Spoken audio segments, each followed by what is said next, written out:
कानी बहू। किशोरी लाल जी के बेटे राघव की शादी की बात जगह जगह चल रही थी, लेकिन किशोरी लाल जी को कोई लड़की पसंद ही नहीं आती थी। और उसकी एक ही वजह थी, किशोरी लाल जी का लालची होना। उनको लड़की वालों से मोटा दहेज चाहिए था और इसी बहुत पैसे वाले के घर अपने बेटे का रिश्ता लेकर पहुंचे। उस आदमी का नाम था ओम प्रकाश। देखिए किशोरी लाल जी, मेरी एक ही बेटी है और मेरी सारी संपत्ति जायदाद सब कुछ मेरी बेटी नैना का ही है। पापा, नाम से लगता है बहुत खूबसूरत होगी। कितना अच्छा नाम है ना, नैना। ओ वैसे बात तो सही है आपकी। अब इतना पैसा है, जमीन जायदाद है, इकलौती बेटी, आप भी क्या करेंगे? सब कुछ उसे ही देंगे ना। बिल्कुल ठीक पहचाना आपने। बस बेटी की शादी और सारी जायदाद उसके नाम। पापा, बिना देखे हाँ कर दीजिए ना। इतना अच्छा रिश्ता फिर कहाँ मिलेगा? माला माल हो जाएंगे हम। मैं अपनी बेटी को बुलाता हूँ। अरे नहीं नहीं नहीं नहीं, आपकी बेटी का नाम नैना है, सुनकर ही लगता है बहुत सुंदर होगी। रहने दीजिए अंकल, मैं तो आपकी बेटी के नाम से ही इतना खुश हो गया हूँ कि उसे बिना देखे शादी करने को तैयार हूँ। अब तो मैं उसका चेहरा सीधे शादी के बाद ही देखूंगा। राघव नैना का चेहरा नहीं देखता और उससे शादी के बाद अपनी सुहाग रात पर जब राघव नैना का घूंघट उठाकर देखता है तो नैना की आंखें बंद थी। कितने खूबसूरत हो तुम नैना, जरा अपनी आंखें खोलकर मेरी तरफ देखो तो सही।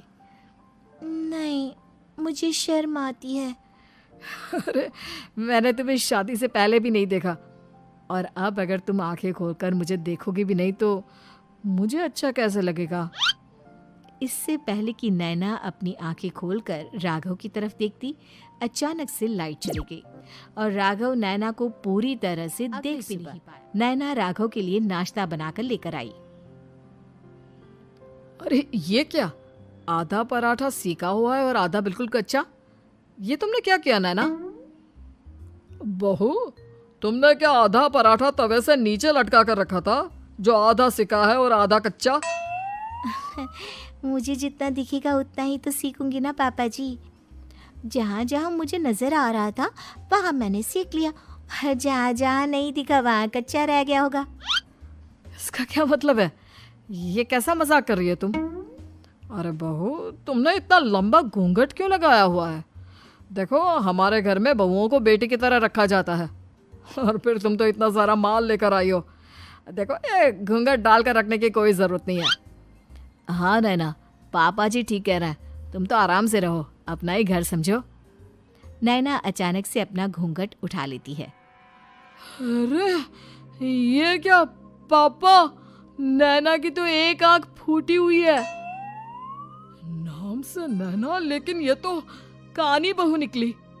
मेरे साथ धोखा हुआ है, धोखा। बिना दिखाए अपनी कानी लड़की मेरे संग ब्याह दी। मुझे कानी बीवी नहीं चाहिए। मुझे अभी ओम प्रकाश जी से बात करनी पड़ेगी। आखिर उन्होंने मेरे साथ ऐसा किया क्यों? अरे आप लोगों ने ही तो पापा से कहा था कि आप लोग शादी से पहले मुझे देखना नहीं चाहते। अब मेरे पापा पर क्यों इल्जाम लगा रहे हैं? अरे लेकिन उन्हें बताना तो चाहिए था ना कि तुम कानी हो, एक आंख से तुम्हें दिखाई नहीं देता। किशोरी लाल और राघव को अपने घर बुलाते हैं। पापा जी, ये आपने क्या किया? शादी से पहले बताया क्यों नहीं कि नैना की आंखों में परेशानी है? अरे आप ही ने तो लड़की देखने से मना कर दिया था। और लेकिन आप बता तो सकते थे। आपको तो हमारी बेटी की प्रॉपर्टी चाहिए थी, वो भी पूरी की पूरी।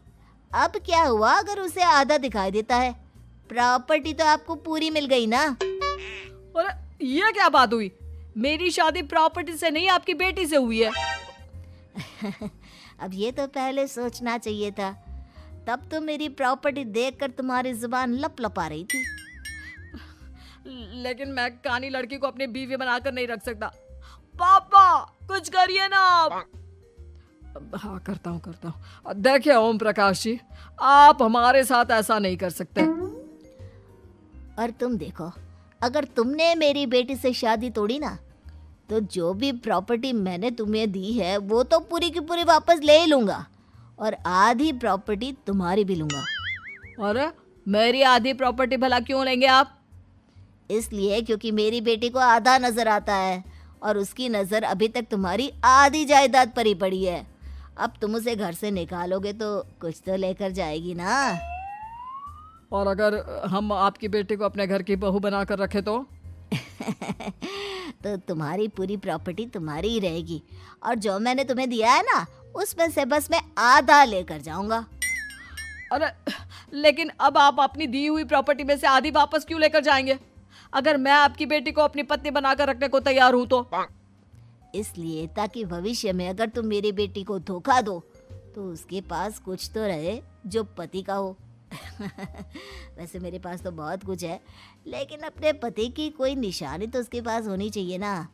अब अगर तुमने मेरी बेटी को कानी कहा तो तुम्हें प्रॉपर्टी भी कानी ही मिलेगी, पूरी नहीं। जमाए राजा।